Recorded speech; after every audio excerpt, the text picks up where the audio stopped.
我已經好耐都冇講過孫仔女萬歲嘅嘢，係需要嘅，因為一個唔覺意，另外嘅一個農曆年又嚟到啦，好快好快又一年，我啲孫仔女亦都好快好快咁樣越嚟越大個啦。恭喜發財，恭喜發財，新年快樂，身體健康。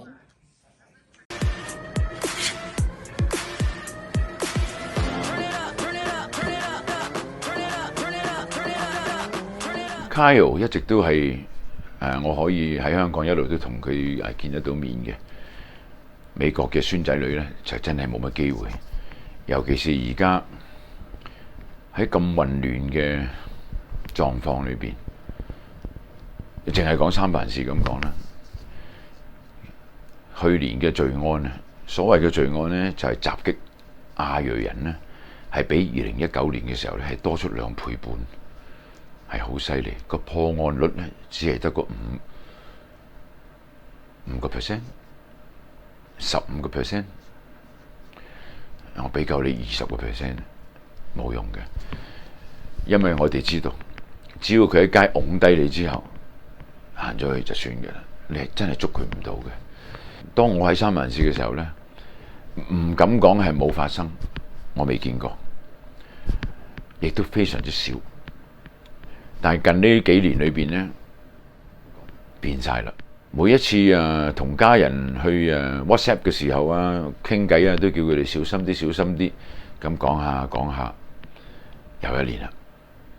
當然係要小心啲啦。其實全個世界嘅人都需要小心啲，因為世界真係變咗啦。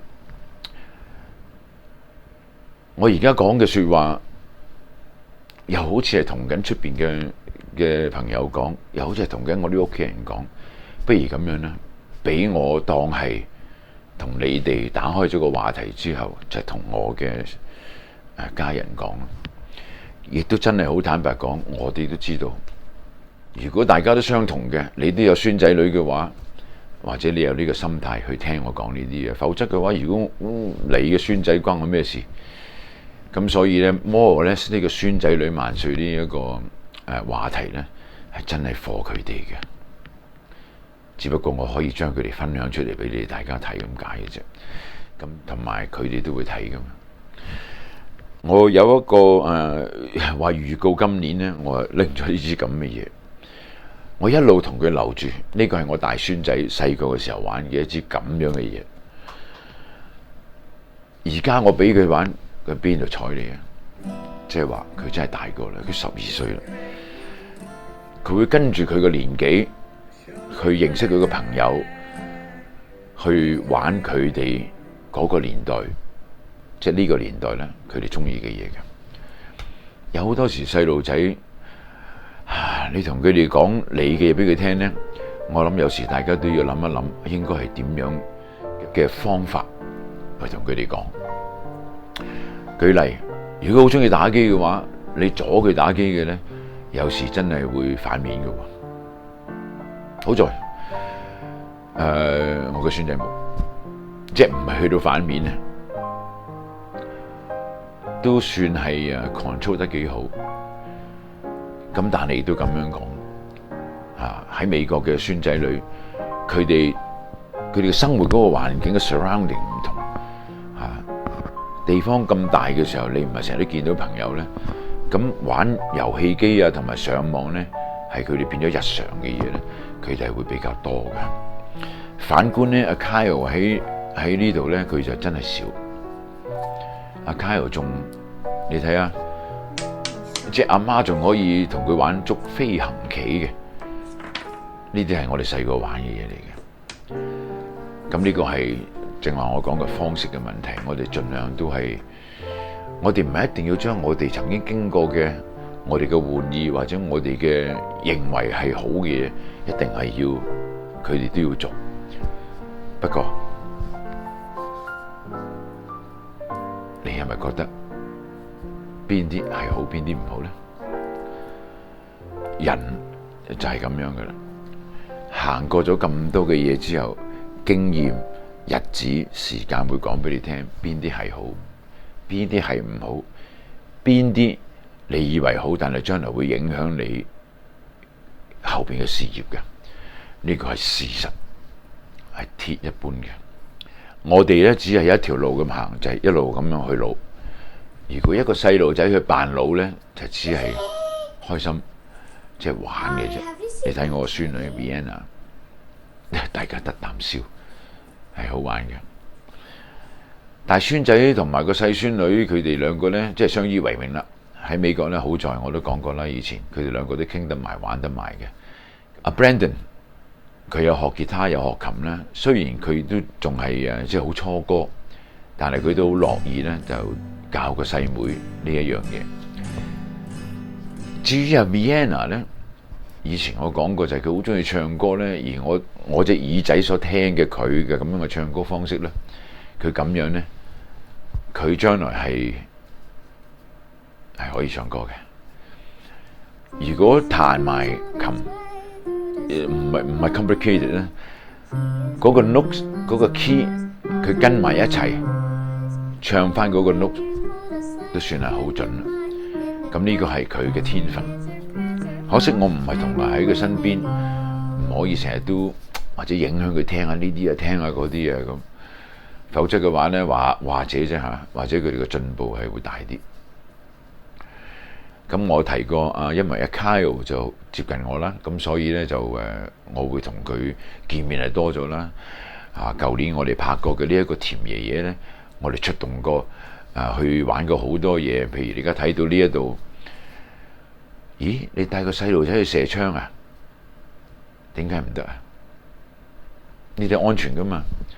咁我就帶佢朋友呢個槍會嗰度射下啲氣槍。即係十槍個板就另外一槍就打停嗰個白色啦嚇。好嗱，咁咧就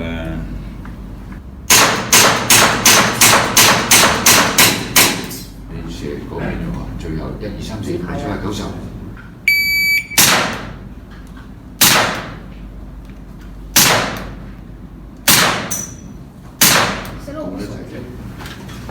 仲跟住完全一個窿路咁樣喎，坐一個窿路你冇睇畫面咁帶佢玩呢一種嘢就係玩啫，但係個中嘅規矩個心態就係你帶佢玩嘅時候，你都要影響佢嘅。所以我正話講係每玩一樣嘢呢，你自己有個經驗。同埋有啲嘢係咁樣嘅，就唔好覺得槍係一定係細路仔唔應該玩，或者係唔應該教佢去玩。我諗喺我腦裏邊冇呢樣嘢嘅，因為槍已經係人類嘅一部分嚟㗎啦，你更加需要認識佢。如果唔係，奧運點會有射擊嘅比賽呢？射箭嘅比賽呢？射箭支箭穿過你個身，好慘噶喎！如果你係將呢一樣嘅嘢呢，去諗成一個武器去對待人呢，就當然係有問題啦。射槍係正常嘅，咁而家香港就冇啦，咁所以我會帶佢去射下呢啲氣槍。其實好早期嘅時候，我同Kyle 揸架車周圍去講嘢、傾偈、唱歌，你哋都會留意到。如果你哋有睇嘅先係啊。即係有跟住睇嘅話，佢哋嗰陣時講嘢都未曾係，都未人大啊！咁快就係1年啫。佢講嘅嘢呢係可以有時叻過我哋㗎，細路仔係咁㗎。我假設而家所有嘅細路仔都會係比我哋做細路仔嘅時候呢係先進好多，應該嘅。因為我哋細個接觸唔到嘅嘢，佢哋接觸到嘅呢係好大範啊！咁就睇佢點樣去消化啦。試下如果 Internet 或者係我哋講 YouTube 喺我哋嗰個年代已經有嘅話，你估我哋會幾犀利呢？舉個例，我哋以前玩一隻歌，去執一隻歌，係將個唱片較慢速，或者係逐啲咁樣聽嚟執嘅。而家唔使。我想知道呢隻歌點樣彈，只要我撳呢隻歌名上網，甚至乎都唔使撳啊！佢哋而家揾個電話對住啲音樂，呢隻歌名就會出嚟，你就會揾到好多關於呢一隻歌嘅嘢。同埋教你點樣彈嗱。如果我係而家嘅細路嘅話，我幾幸福啊！基本上你想學乜嘢都有嘅，咁呢，就要帶佢哋點樣去揾啲真係有用、正常有用、有幫助，對佢學業都有幫助嘅嘢呢，好嘅知識。呢個年代呢，如果個世界而家唔係咁亂嘅話呢，其實我哋嘅科技令到我哋呢個年代嘅人呢係聰明好多㗎。我希望大家都係咁樣對待你哋嘅下一代。或者你未人有孫仔女，你只係有仔女啫，都係咁樣做。好啦，咁啊，最後呢，即係我哋一路睇片一路講嘅時候，咁而家 Kyle 呢，就佢自己都開始咗佢一個我係細路 KOL 啦，我好開心，因為佢係中意介紹啲文物啊、古蹟啊，介紹呢啲咁嘅嘢嘅。佢係一個地鐵狂嚟嘅，佢中意搭地鐵，因為地鐵佢覺得係可以。只要我行落去，企上去，好快脆，我可以周圍去得到整個香港。咁最後呢，我就講俾你聽咧，呢個心態我好明白。我喺70年代喺尖沙咀美倫酒店做嘅時候呢，我唔知道邊度開始掘，即係掘隧道嚟到起地鐵啦。但係起碼我知道彌敦道咁繁忙啊，嗰度呢鏟到哇，啲交通又阻塞，行人又阻塞，就係因為要開個隧道。當時 complain 嘅人又好多，睇唔到前景嘅人亦都好多。你睇下，今日如果冇佢嘅話，我哋係咪覺得好唔方便呢？所以好多時嘅嘢呢，或者我哋應該係，我哋都要諗即係遠啲。啱啱講緊就係Kyle 好中意地鐵呢個交通嘅運輸網啊。再跳過嚟講嘅話呢，將來嘅交通運輸網呢，係會令你驚奇到不得了嘅，無人駕駛嘅嘢。係會出現嘅，呢啲係我哋細個嘅時候，差唔多係睇 Flash Gordon 啦，呢啲咁嘅幻想嘅嘢呢，一步一步我哋長大咧睇到，哇，慢慢啲嘢變成事實喎。我哋後一代嘅人呢，其實睇嘅同樣都係咁嘅嘢，佢哋未必知道呢個事實係我哋以前已經大致上知道少少，不過我哋唔知嘅就係，原來佢係可以變成真實嘅。孫仔女萬歲呢，其實我諗嗰個主旨喺我嘅角度、我嘅處境嚟講呢，就係咁樣嘅啫。點樣？就係同啲孫仔女分享一下我哋知道嘅嘢，或者亦都俾啲機會佢哋，俾我哋知道佢知道嘅嘢。Thank you。We only win again.